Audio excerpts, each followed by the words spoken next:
चलिए शुरुआत करते हैं बुलेटिन की और सबसे पहले रुक करेंगे इस वक्त की खबर का। इस वक्त की खबर राजधानी भोपाल से। मध्य प्रदेश में पंचायत चुनाव का दूसरा चरण का मतदान हो रहा है। दूसरे चरण के लिए मतदान जारी है। सुबह 7 बजे से ही मतदान शुरू हो गया है। 7,000 से ज्यादा ग्राम पंचायतों में वोटिंग हो रही है।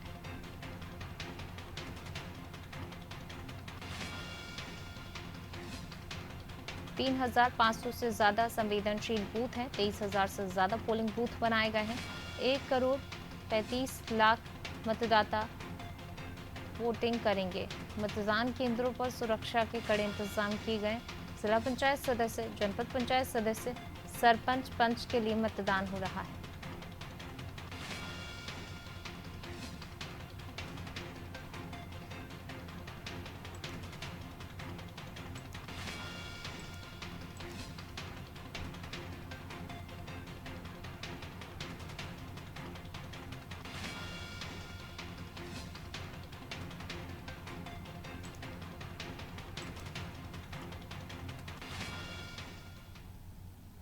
भोपाल से खबर आपको बता रहे हैं। मध्य प्रदेश में पंचायत चुनाव का दूसरा चरण है। दूसरे चरण के लिए मतदान हो रहा है।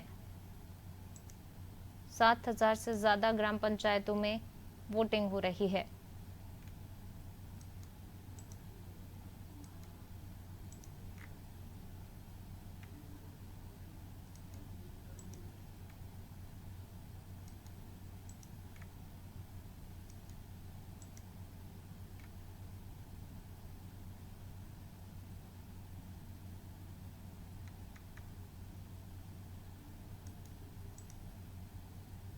भोपाल से खबर। 7,000 से ज्यादा ग्राम पंचायतों में वोटिंग हो रही है। 3,500 से ज्यादा संवेदनशील बूथ हैं।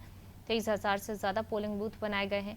1,35,00,000 मतदाता वोटिंग करेंगे। मतदान केंद्रों पर सुरक्षा के कड़े इंतजाम हैं। जिला पंचायत सदस्य, जनपद पंचायत सदस्य, सरपंच, पंच के लिए मतदान हो रहा है।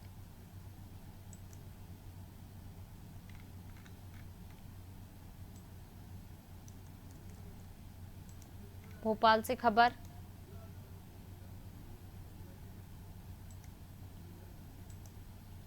मध्य प्रदेश में पंचायत चुनाव का दूसरा चरण, दूसरे चरण के लिए मतदान हो रहा है।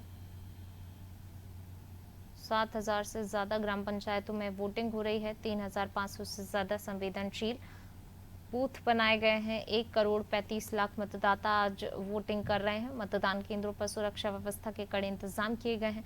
जिला पंचायत सदस्य, जनपद पंचायत सदस्य, सरपंच, पंच के लिए मतदान हो रहा है।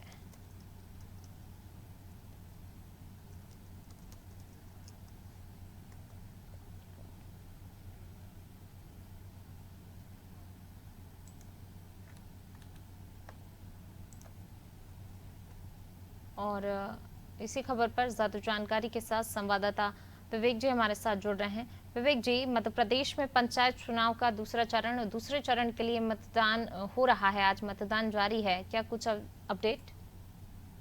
देखिए, सुबह 7 बजे से ही पंचायत चुनाव के दूसरे फेज का जो वोटिंग है वो शुरू हो चुका है।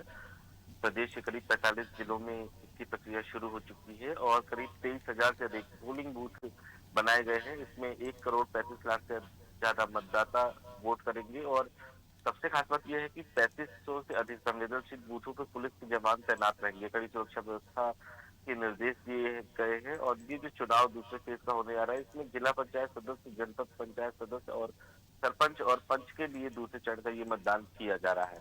एक जो सबसे महत्वपूर्ण बात यह है कि आज की जो वोटिंग है वो शुरू हो चुकी है और इसका सिलसिला करीब 3 बजे तक चलेगा। 3 बजे तक की राज्य निर्वाचन आयोग ने मतदान की अनुमति दी है और इसी लिहाज से पोलिंग बूथों पर सुबह से ही बड़ी संख्या पे जो मतदाता है वो पहुंच रहे हैं और मतदान कर रहे हैं।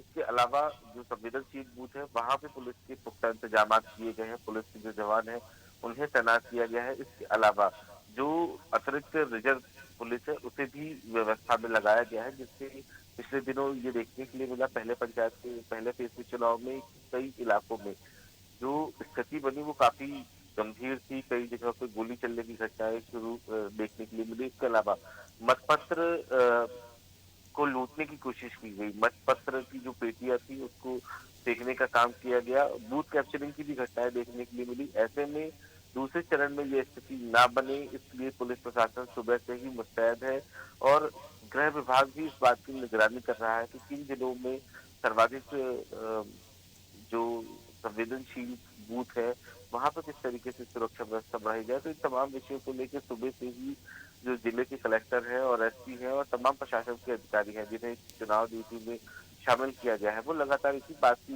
निगरानी रख रहे हैं कि यदि कहीं पे भीड़ की स्थिति बनती है या कहीं पर बूथ कैप्चरिंग जैसी स्थिति बनती है, तो वहाँ पे किस तरीके से निपटा जाए। हालाँकि अभी तक किसी भी विभाग की खबर जो है, वो राज्य निर्वाचन आयोग और गृह विभाग तक नहीं पहुँची है। फिलहाल 1 घंटे से ज़्यादा समय हो चुका है, प्रदेश भर में वोटिंग जारी है। बिल्कुल, विवेक जी, साथ ही आपसे ये भी जानना चाहेंगे जिस प्रकार से संवेदनशील जो केंद्र है, मतदान केंद्र है, वहाँ पर किस प्रकार की सुरक्षा व्यवस्था की गई है? क्योंकि आज 7,000 से ज़्यादा ग्राम पंचायतों में वोटिंग है, 3,500 से ज़्यादा संवेदनशील बूथ हैं, तो किस प्रकार की सुरक्षा के इंतजाम? देखिए, गृह विभाग ने पहले ही जिले के एसपी को अलर्ट कर दिया था। पहले फेज के चुनाव में ही ये बात सामने आई थी कि जिन इलाकों में बूथ कैप्चरिंग या किसी तरीके की हिंसा या सरकारी संपत्ति को नुकसान पहुंचाने वाले जो लोग हैं, उन पे कार्रवाई की जाएगी। पिछले दिनों देखने के लिए मिला, ऐसा जिन्होंने किया था उनके ऊपर बुलडोजर भी चला और इसी बात से गृह विभाग भी आश्वस्त है। कार्रवाई की वजह से इस बार जो बूथ कैप्चरिंग या फिर हिंसा की घटनाएं बूथों पर होती है, उस पे लगाम लगेगी और इसके अलावा जो जिले की अतिरिक्त पुलिस बल है, उसे भी तैनात किया गया है। पहले चरण में ये देखने के लिए मिला कि जो जवानों की संख्या थी वो कम थी, लेकिन हिंसा को देखते हुए हिंसा पर किस तरीके से काबू पाया जा सके, ऐसे संवेदनशील बूथों पे पुलिस की जो रैपिड एक्शन की टीमें हैं, उनको भी तैनात किया गया है। हालांकि पंचायत के चुनाव और विधानसभा, लोकसभा के चुनाव में काफी अंतर होता है और इसी लिहाज से कई जो संवेदनशील बूथ है पर राज्य निर्वाचन आयोग ने फैसला भी किया था और वहां पे वीडियो सर्वेलांस की व्यवस्था भी की है। और इसके अलावा जो जिले के एसपी कलेक्टर हैं, वो लगातार मॉनिटरिंग कर रहे हैं और जो T1 लेवल के अधिकारी हैं, जो बूथों पे मतदान की प्रक्रिया वो जारी रखे हुए हैं, उनसे भी लगातार संपर्क बनाया जा रहा है कि बूथ पे स्थिति क्या है। इसके अलावा यदि किसी तरीके की स्थिति बिगड़ती है तो से विवेक ले जी, लेगा और जी, जी। फौरन ही वो चार्ज ले लेगा और इसके बाद स्थिति को नियंत्रण करने के लिए पुलिस अपना काम करेगी। जी, विवेक जी, बने रहिए आप हमारे साथ, मैं लौटूंगी आपके पास।